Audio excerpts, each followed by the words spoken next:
សូមគោរពជម្រាបសួរលោកយាយលោកតាមីមីងសាជាថ្មីនៅពេលនេះខ្ញុំបាទតារាខ្ញុំបាទវិចិត្របានវិលមកជួបបងប្អូនសាជាថ្មីហើយពំនាំនៅព័ត៌មានថ្មីបន្តទៀតបាទលោកវិចិត្រយើងតាក់ទងទៅនឹងបញ្ហាព្រំដែនមួយរយៈនេះគឺយើងថាបានជាលក្ខណៈស្រាក់ស្រានច្រើនបត់បញ្ចប់បត់ចុបបាញ់ហ្នឹងលោកវិចិត្រណាបាទហើយប៉ុន្តែតាក់ទងទៅនឹងប្រជាពលរដ្ឋថៃវិញលោកវិចិត្រយើងឃើញថាកំពុងតែមានបញ្ហាខ្លាំងណាស់ដូចជាមិនស្ងាត់ទៅអត់ស្ងាត់ប្រជាពលរដ្ឋនឹងគឺថានៅប្រទេសថៃកំពុងតែខឹងសម្បាយ៉ាងខ្លាំងយើងឃើញតាមប្រព័ន្ធ social media នេះឃើញថាប្រជាពលរដ្ឋដែលចិញ្ចឹមគោយកទៅដោះហ្នឹងលោកវិចិត្រឃើញចាក់ទៅដោះគោចោលបាទចាក់ចោលគឺថាច្រើនមែនតើបាទគឺថាចាក់ទៅដោះគោចោលឡើងបងប្អូនណៃបាទគួរស្ដាយខ្លាំងណាស់បាទនេះគឺជាបញ្ហាតាក់ទងទៅនឹងប្រជាពលរដ្ឋថៃដែលរដ្ឋាភិបាលបាទដែលអ្នកនយោបាយមិនបានគិតគូរអំពីប្រជាពលរដ្ឋបង្ងើយកន្តើយលោកវិចិត្របាទតើលោកវិចិត្រដឹងទេថាវាមូលហេតុអីខ្លះបានជាប្រជាពលរដ្ឋហ្នឹងគាត់ចាក់ទៅដោះគោចោលនៅមុខរោងចក្របែបលោកវិចិត្របាទលោកតារាសម្រាប់ប្រជាពលរដ្ឋដែលចិញ្ចឹមគោយកទឹកដោះបាទកន្លងមកយើងឃើញថាទីផ្សារទឹកដោះដែលគេចិញ្ចឹមចម្បាច់ចេញពីគោបាទយកមកលក់យើងយកមកកែច្នៃធ្វើជាអ្វីផ្សេងបាទយើងឃើញថាវាជាទីផ្សារល្អក៏ប៉ុន្តែក្រោយពីមានសង្គ្រាមរវាងកម្ពុជាហើយក៏មានការបិទច្រកអីផ្សេងមិនត្រឹមតែប្រទេសកម្ពុជាយើងទេសូម្បីតែភូមាឬក៏លាវក៏មានការបិទដែររឿងនេះធ្វើឲ្យអ្នកចិញ្ចឹមគោនៅប្រទេសថៃមានការពិបាកមែនតើលោកតារាបាទលោកវិចិត្រចិញ្ចឹមគោបានហើយបានទឹកដោះគោហើយទីផ្សារមិនមានទៀតដូចជាលោកតារាលើកឡើងឲ្យមិនថាហេតុអ្វីបានជាប្រជាពលរដ្ឋរបស់ប្រទេសថៃដែលមានអាជីពចិញ្ចឹមគោយកទឹកដោះហ្នឹងយកទឹកដោះទៅចាក់ចោលកត្តាមកពីអត់មានទីផ្សាររឿងនេះមួយត្រឹមត្រូវលោកវិចិត្រអញ្ចឹងបើសិនបើប្រជាពលរដ្ឋតាក់ទងទៅនឹងការចិញ្ចឹមគោដែលជាអ្នកចិញ្ចឹមគោបើអត់មានទីផ្សារយើងទៅលក់ឲ្យពីណាលោកវិចិត្រហើយយកឲ្យរោងចក្រវិចាលបាទវិចាលច្រើនរោងចក្រយកទៅណាបាទរោងចក្រយកទៅណាផលិតហើយយកទៅណាបាទអត់មានអ្នកទិញបាទអត់មានអ្នកទិញអញ្ចឹងមានតែមួយទេបាទចាក់ចោលនៅមុខនឹងតែម្ដងបាទប្រកែមិនគិតគូហ៎ដូចជាក្នុងវីដេអូហ្នឹងយើងមើលទៅថាតើប្រជាពលរដ្ឋដែលចិញ្ចឹមគោយកទឹកដោះយកទៅលក់ឲ្យរោងចក្ររោងចក្រមិនទទួលទិញទេបាទលោកវិចិត្រអញ្ចឹងឲ្យយកទៅណាព្រោះទឹកដោះគោมันអាចទុកយូរបានទេតែទុកយូរខូចត្រឹមត្រូវលោកវិចិត្រអញ្ចឹងមានតែមួយយ៉ាងទេចាក់ចោលទៅតែម្ដងចាក់ចោលអស់រឿងនេះគឺជារឿងមួយដែលប្រជាពលរដ្ឋស្រែក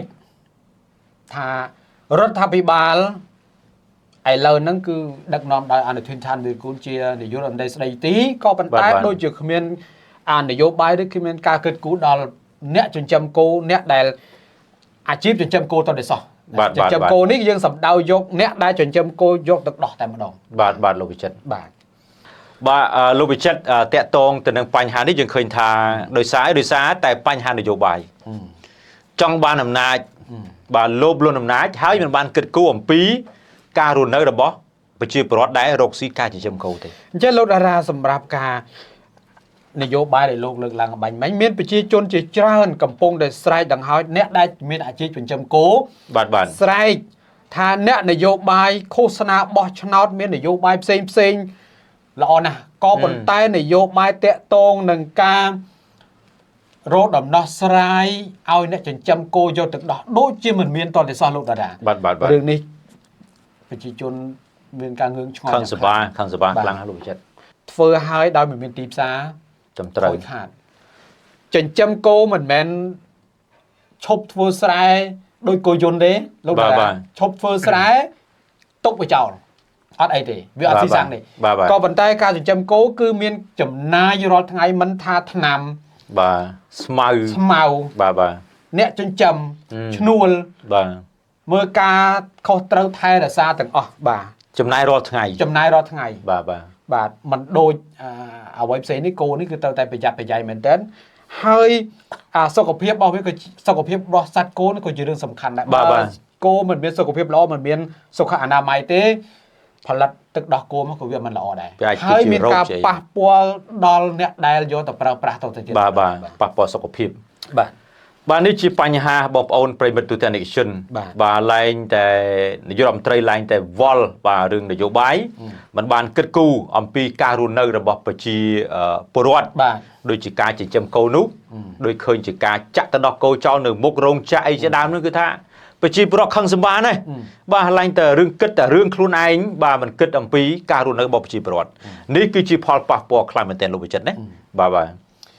រឿងដែលយើងនឹកស្មានមិនដល់តតែសោះថាប្រទេសដែលមានចំណូលខ្លាំងជីវភាពល្អបាទក្រោយពីសង្គ្រាមក្រោយពីបិទព្រំដែនមកធ្លាក់ដល់ថ្នាក់ហ្នឹងបាទឆ្លាក់ដល់បាតលោកវិចិត្របាទបើហើយយើងតាក់ទងបញ្ហានេះគឺជាបញ្ហាការរស់នៅរបស់ប្រជាកសិករបាទមិនថាប្រទេសណាហើយបើប៉ះសិនបើអ្នកនយោបាយមួយរដ្ឋាភិបាលមួយมันខ្នះខ្នែងចំពោះប្រជាពលរដ្ឋដែលរស់នៅប្រចាំថ្ងៃការរកស៊ីផ្សេង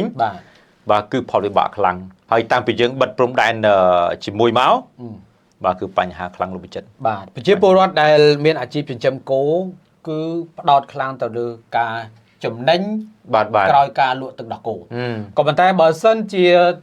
ទឹកដោះគោมันអាចចំណាយបានសួរថាចំណូលមកពីណាឥឡូវខ្ញុំសួរលោកតារាថាលោកតារាចិញ្ចឹមគោគឺយកចំណេញពីទឹកដោះគោក៏ប៉ុន្តែលោកតារាมันអាចលក់ទឹកដោះគោឲ្យអ្នកទិញបានទេតើចំណូលលោកតារាបានមកពីណាចំណូលមិនមានយើងចំណាយរាល់ថ្ងៃយើងបានស្អីប្រជាពលរដ្ឋបាត់នេះយើងគិតមើលបាទគឺអត់បានទេបាទគឺប៉ះពាល់ខ្លាំងហើយចំណាយមិនត្រឹមតែទៅលើគោទេគឺចំណាយទៅលើម្ចាស់ដែលចិញ្ចឹមគោចំណាយអីផ្សេងច្រើនបាទនិយាយចំបើយើងមានអ្នកមើលគោមើលថែគោច្រើនទៀតកម្មករទៀតបាទអស់កាន់តែច្រើនបាទគឺអញ្ចឹងការចិញ្ចឹមគោនេះមិនមែនជាការលេងសើចទេអញ្ចឹងបានន័យថាចំណាយបិទភ្នែកក៏ចំណាយបើកភ្នែកក៏ចំណាយគេលក់ក៏ចំណាយបាទគេមិនលក់ក៏ត្រូវតែចំណាយដែរប៉ុន្តែចំណូលអត់មានបាទអញ្ចឹងធ្វើឲ្យប្រជាពលរដ្ឋដោយលោកតារាលើកឡើងមិញអញ្ចឹងថាសម្រាប់ចិត្តមានតែចាក់ទឹកដោះគោបង្ហាញពីការពិបាករបស់អ្នកចិញ្ចឹមគោដើម្បីផ្ញើសារទៅដល់ថ្នាក់ដឹកនាំគឺរាជរដ្ឋាភិបាលឲ្យជួយរកដំណោះស្រាយជាបន្ទាន់បើមិនដូច្នោះទេប្រជាពលរដ្ឋដែលចិញ្ចឹមគោប្រកាសជាខឹងស្បាយបាទសង្ស័យធន់ដួលហើយបងប្អូនបាទដួលតែប្រជាពលរដ្ឋបានសម្រេចចិត្តចាក់ទៅដល់គោដើម្បីផ្ញើសារទៅដល់រាជរដ្ឋាភិបាលដែលឥឡូវហ្នឹងគឺកំពុងតែកាន់អំណាចទោះបីជាស្ដីទីក៏ដោយក៏ប៉ុន្តែរដ្ឋាភិបាលរបស់អនុទានឆានវៀនគូនត្រូវទទួលខុសត្រូវក្នុងការចិញ្ចឹមគោនេះការចិញ្ចឹមគោរបស់ប្រជាពលរដ្ឋព្រោះការចិញ្ចឹមគោនេះមិនមែនគ្រាន់តែចិញ្ចឹមនេះលោកតាបរិយាទានទៀតបាទបរិយាទានឲ្យប្រជាពលរដ្ឋចិញ្ចឹមដើម្បីយកមកចិញ្ចឹមជីវិតចិញ្ចឹមជីវភាពគ្រួសារជីវភាពប្រចាំថ្ងៃបងដែរក៏ប៉ុន្តែអ្វីដែលកំពុងតែល្បីកំពុងតែមានបញ្ហានៅក្នុង social media ដែលលោកតារាលើកឡើងអបាញ់មិញគឺគេដង្ហោយគេសែកថារាជរដ្ឋាភិបាលដូចជាមិនយកភ្នែកមើលទៅតែសោះបាទនេះជារឿងមួយដែលប្រជាពលរដ្ឋអ្នកមានអាជីពចិញ្ចឹមគោយកទៅដោះលោកតារាបាទមើលលោកតារាបើសិនជាលោកតារាជាអ្នកនយោបាយទៅបញ្ហាកើតឡើងតែលោកតារាដោះស្រាយមិនអូប្រសិនសម្រាប់ខ្ញុំមានលោកវិចិត្រដែរបើសិនជាកើតឡើងបែបនេះយើងសង្កេតឃើញថាយើងជាអ្នកនយោបាយក៏យើងមុនយើងដើរនយោបាយក៏យើងត្រូវគិតឲ្យបានគ្រប់ជ្រុងជ្រោយលោកវិចិត្របាទដោយលោកតារាលើកឡើងមិញខ្ញុំគិតថាល្អដែរបាទធម្មតាអ្នកនយោបាយដាក់ខ្លួនដាក់ចិត្តដាក់កាយទៅបំរើប្រជាពលរដ្ឋគឺត្រូវតែដឹងសុខទុក្ខរបស់ប្រជាពលរដ្ឋថាតើប្រជាពលរដ្ឋនីមួយហ្នឹងត្រូវការអ្វីខ្លះមិនមែនគ្រាន់តែជាត្រូវការអតិតោដោះស្រាយតែរោងចក្រតាក់ទងនឹងក្រុមហ៊ុនផ្សេងក៏ប៉ុន្តែអាជីពមួយនេះគឺ